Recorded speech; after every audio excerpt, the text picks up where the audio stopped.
what I don't understand about Aaron, because he was clearly comfortable enough letting it be known, like, kind of how he feels, right? Like, he wasn't going to say nothing. He wasn't going to give a completely PC interview you might do during the season at your team where you're just not going to give anything away. Like, he was acknowledging not only is there an issue, but it ain't Devontae or the group, right?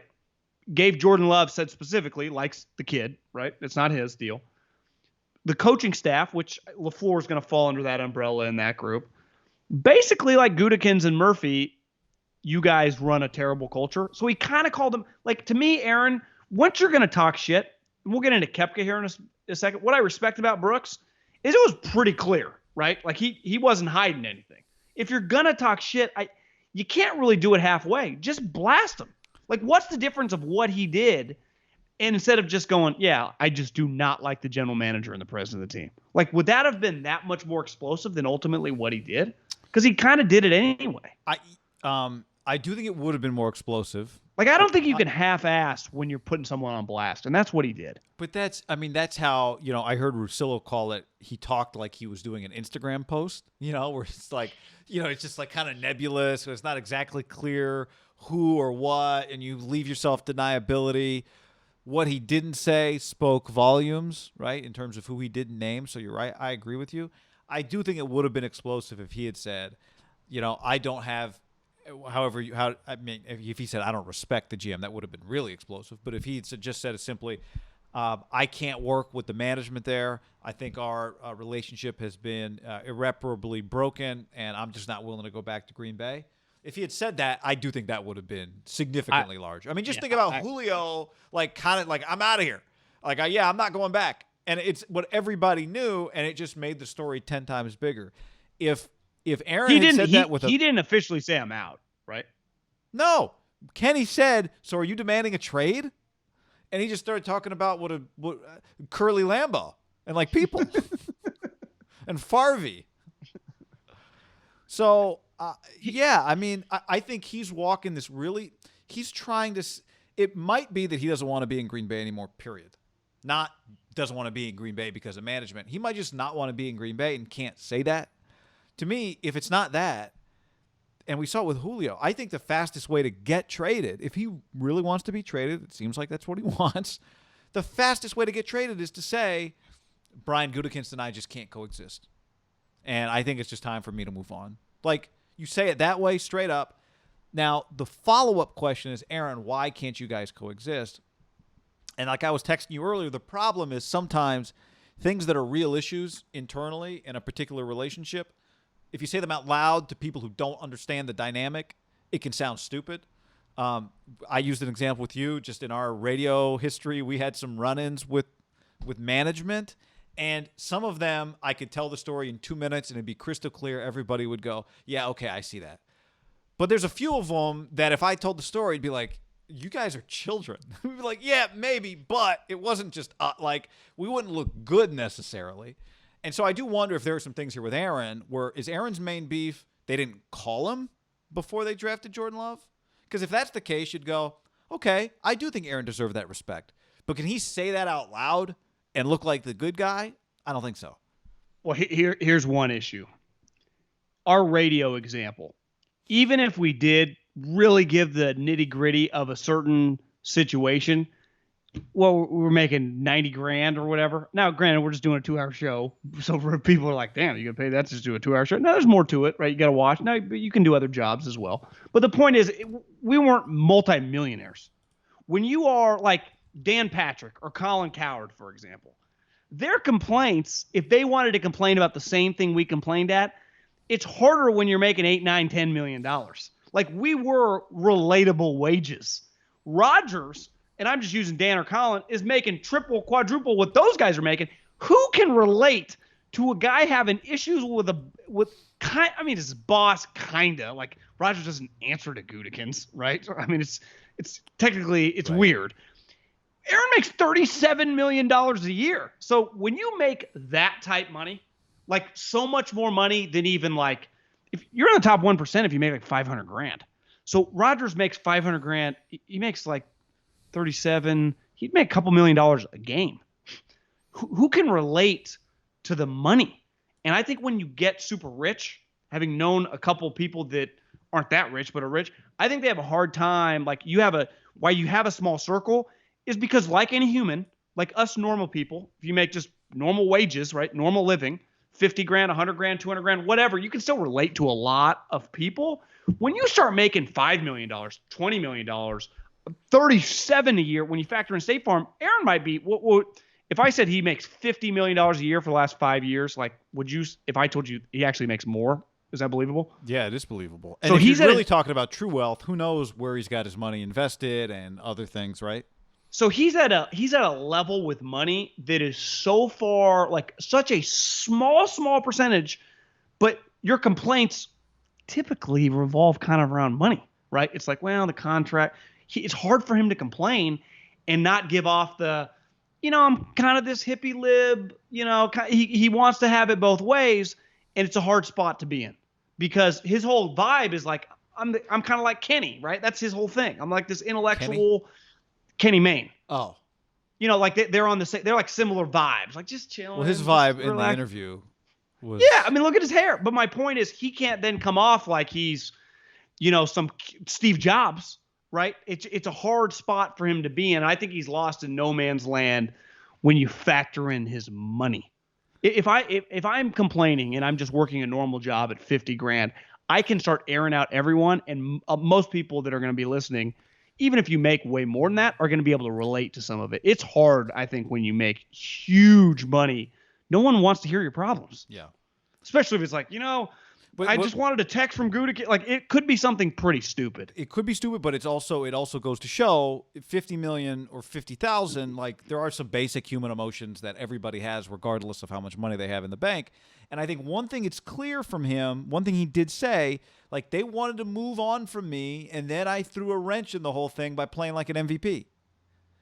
And so to me, on the most basic level, he knows they wanted to move on from him after last year, and now he wants to leave them before they can leave him. The question is there more to it? Like, did they disrespect him in the process of all of it, or does he just view the fact that was their plan disrespect, right? Because it's not just about the draft picks. They didn't give him a contract that indicated they wanted him there for another 3 years after last year, that sort of thing. So now, if I wanted to counter my argument, unlike normal people jobs, we know how much people make in pro sports. And I think most people acknowledge, like, yeah, he's elite. Like, why wouldn't you tell him? Like, he gets a lot of credit for being how great he is, right? And most people go, yeah, he should be the highest paid quarterback in the league, right? But really, I think his problems boil down to he's a human. Gutekunst is a human. They probably, whatever their problem is, or Murphy, are going to be interactions that you and I would have in a business, anyone listening would have, at just a much lower rate. Like, you couldn't swallow your pride there for, shut up. Yeah, I know, but I think that you've been at the level that he's been at for as long as he's been at that level. It's like you don't get to treat me like, the practice squad receiver. Like, it's not how this works. But don't you think he would have universal approval if he would have said that? Like, yeah, I deserve to be in the loop more. I'm Aaron freaking Rodgers. Like, I don't think most people would have been like, arrogant asshole. But that's back to what I'm saying. When you have that hippie vibe, his whole kind of shtick, which is kind of just him, he doesn't – there's a balance. He doesn't want to come off like that. He's sneaky. Like, he tries to play – like, he tries to normalize. Like, I'm just a guy's guy. Unlike Russell Wilson, who's just feels like a caricature. Aaron does try to breathe the vibe. Like, I know a guy like that, right? But he also – because I know guys that know him, and they're like, yeah, there's just a lot of normal, like the same stuff you would get from any buddy of yours you get from Aaron. I agree. I bet he has more in common. Like, if you and I hung out with Aaron Rodgers for an afternoon, it would probably be infinitely more normal than it would Russell Wilson, right? It'd be a lot easier to talk. I think you could easily talk about stuff that's not – he'd probably prefer maybe to talk about stuff that's not football related, right? Granted, we'd have just geographical stuff in common with him, but – overall, I think the average guy, 35-year-old, could probably just spend an afternoon with Aaron and some beers much easier than they could with Russell Wilson. And that's a testament. Like, I do think there's some normalness to Aaron, but there's also, it's hard once you become that famous and that great at what you do and make that much money to also just hold, like, because ultimately you're going to talk about things like, what'd you do last week? Well, I went to the $10 million house I bought in Malibu. Right? They're just going to be things and For conversations sure. that people can't relate to. This is what if I was sitting down with him, I'd say, look, man, I think you can say, Brian and I just don't get along, and they wanted to get rid of me, so I don't want to be there anymore, and I'm ready to go somewhere else, and I'm not going to play for them any longer. It's not a healthy environment for me, and I need to be traded. I think you could just say that. Again, it's always easy when you're when you're sitting on this end to be like, Aaron, just say that.